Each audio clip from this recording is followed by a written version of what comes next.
Welcome back to the show, everybody. It's Dina Calmetta here. And for today's news, we have a lot to talk about. And I first want to talk about Israel. There have been a lot of reports over the weekend in regards to President Trump and Prime Minister Netanyahu's relationship, leaning on the side that even President Trump may recognize a Palestinian state. Now, that still remains to be seen as he is meeting with Saudi Arabia as well as other nations this week. So we'll see how that plays out. But there's been a lot in question as to the relationship between these two nations. Well, Prime Minister Benjamin Netanyahu on Sunday rejected reports of widening gaps between him and President Trump and said that his relationship with the president was excellent. And he did this in a video update on his X account. Now, as I mentioned, these reports came ahead of Trump's trip to the Middle East this week, in which the U.S. president will skip Israel, but will stop in Saudi Arabia, Qatar, and the United Arab Emirates, leading government critics to warn that Israel was being left out of Washington's regional diplomatic initiatives. But Netanyahu said, "What can I say? It's not Trump saying it, and it's not me saying it." And in fact,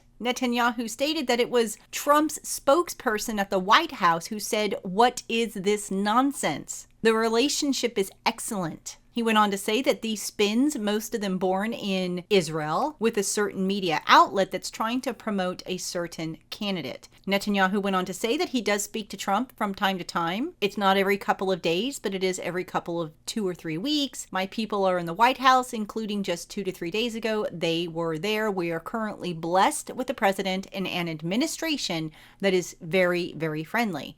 So I hope this puts things to rest, at least for now. We will see what happens after Trump's visit with Saudi Arabia. Because as we all know, Saudi Arabia really wants to have a Palestinian state, and that would separate Jerusalem from east and west. And that's not a good thing according to God's word. But very interesting reports flying around over the weekend. So I wanted to address that first.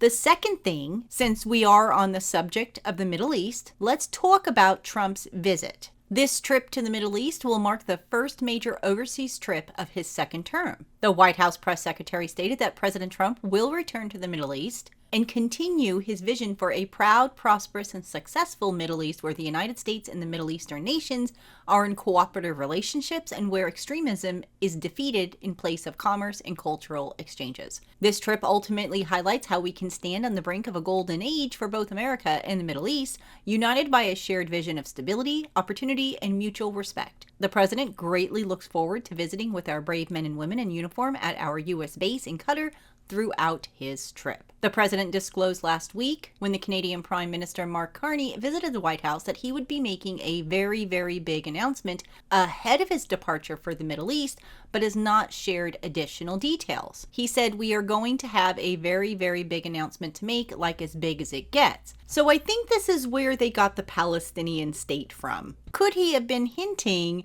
towards an executive order that will reduce the cost of prescription drugs? Trump said he would be implementing something he's calling a most favored nation policy that calls for the U.S. to pay the same price as the country that pays the lowest price anywhere in the world. So, could he have been hinting towards this big announcement today? Because he is leaving for his Middle East trip today. So it makes sense that this is what he was alluding to. Instead, a lot of people said he was going to recognize a Palestinian state. I don't personally think that's going to happen anytime soon with this administration, but I could be wrong, so we'll see what happens in the next few days. Now, in addition to that, Qatar has offered Trump their jumbo jet to serve as Air Force One. This thing is a $400 million Boeing 747-8 jumbo jet, and he would use it until the end of his term, and then it would go to his presidential library. Now, of course, there's a lot of noise around this particular gift, and as far as I know at the recording of this show, he has not yet accepted it. But this has definitely ruffled a lot of feathers on the left. Now, since we're in the Middle East, let's talk about this report from the Times of Israel. The new Syrian leader, Ahmed al-Sharaz, I know I'm not pronouncing that right, has made a strategic pitch to try to get FaceTime with President Trump during his trip to the Middle East, according to several sources familiar with the push to woo Washington. Jonathan Bass, an American pro-Trump activist who on April 30th met with him for hours in Damascus along with Syrian activists in Gulf Arab states, has been trying to arrange a landmark, if highly unlikely, meeting between the two leaders this week on the sidelines of Trump's trip to the Middle East. Syria has struggled to implement conditions set out by Washington for relief from U.S. sanctions, which keep the country cut off from global financial system and make economic recovery extremely challenging after 14 years of their conflict. Apparently, this leader wants to put a Trump Tower in Damascus, and he wants to make peace with Israel. Now, many are saying that this meeting is highly unlikely, but I just found it very interesting that a Arab nation is actually seeking peace with Israel as one of his conditions. Now, of course, he wants relief from sanctions. And does he really want to have peace? Things that make you go, But I just thought it was interesting enough to bring it to your attention. Now, the Times of Israel is also reporting that Iran and the U.S. wrapped up their nuclear talks on Sunday with no apparent breakthrough and a public standoff over enrichment, but with both sides confirming plans for future negotiations. It was the fourth round of talks that began a month ago, marking the highest level contact between the two foes since Washington withdrew in 2018 from the nuclear deal. Both sides had reported progress in the previous three rounds, and on Sunday, Iran said that the meeting was difficult but useful, while a U.S. senior official said Washington was encouraged. So a little bit of progress with Iran. In other news, Hamas was set to release an American-Israeli hostage, Eden Alexander, on Monday after over 580 days in captivity. Apparently, this is a goodwill to U.S. President Trump ahead of his trip to the region, hoping in turn that he will convince Israel to sign a deal freeing the remaining hostages in exchange and an end to the conflict. So some very good news there to Eden and his family. And Breitbart News is reporting that India and Pakistan military chiefs were set to confer Monday as a ceasefire that brought the nuclear-armed rivals back from the brink of an all-out war, with President Trump announcing the truce late on Saturday. There were initial doubts as the rivals accused each other of breaching the ceasefire just hours after it was announced by President Trump on social media. The night remained largely peaceful across the area. No incidents have been reported, marking the first calm night in recent days. Top Indian and Pakistan military officials held briefings late Sunday, with each claiming the upper hand and warning they were ready to respond if there were fresh attacks. So for now, at the time of this recording, there is a delicate truce between India and Pakistan. And here is another headline in regards to Russia and Ukraine. The Ukrainian president, Zelensky, said on Sunday he will travel to Turkey later this week to meet with the Russian president to discuss a necessary basis for diplomacy to end the conflict. This is good news. He said that I will be waiting for Putin in Turkey on Thursday. Personally, I hope that this time the Russians will not look for excuses. Last week, President Trump called for a 30-day conditional ceasefire between Russia and Ukraine and threatened sanctions if it is not respected. So, I guess we're going to have to wait to see what happens later this week if these two men will actually sit down and have peace talks. In other news, the United States and China have agreed on Monday to suspend the vast majority of tariffs imposed during the recent trade standoff, committing to a 90-day de-escalation while formal negotiations continue. More good news. The agreement was announced in a joint statement following 2 days of high-level talks in Geneva, where delegations from both governments convened to address mounting economic tensions. Under the terms of the deal, the U.S. will reduce its reciprocal tariff on Chinese imports to 10%, down from the 125% level imposed during the height of the trade standoff earlier this year. China will match that move by lowering its own tariff on U.S. goods to 10%, also from 125%.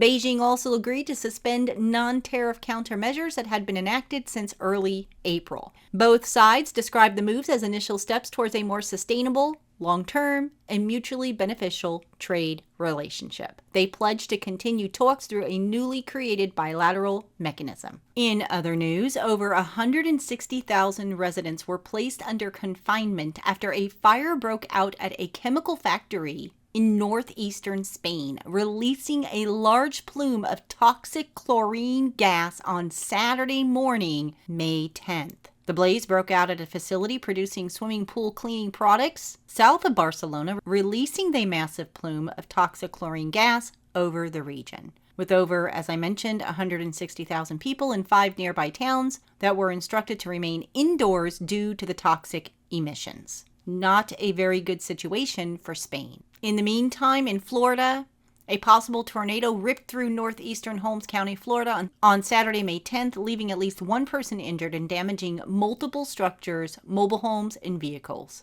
And the Watchers is reporting that the ground is sinking under 28 major U.S. cities. U.S. urban areas across the United States are facing a slow-moving geophysical threat beneath their streets and buildings. This gradual sinking of the land, known as subsidence, is mostly invisible to the naked eye, but affects nearly every major city in the country. Once seen mostly as a coastal issue tied to sea level rise, land subsidence is now widespread across the United States.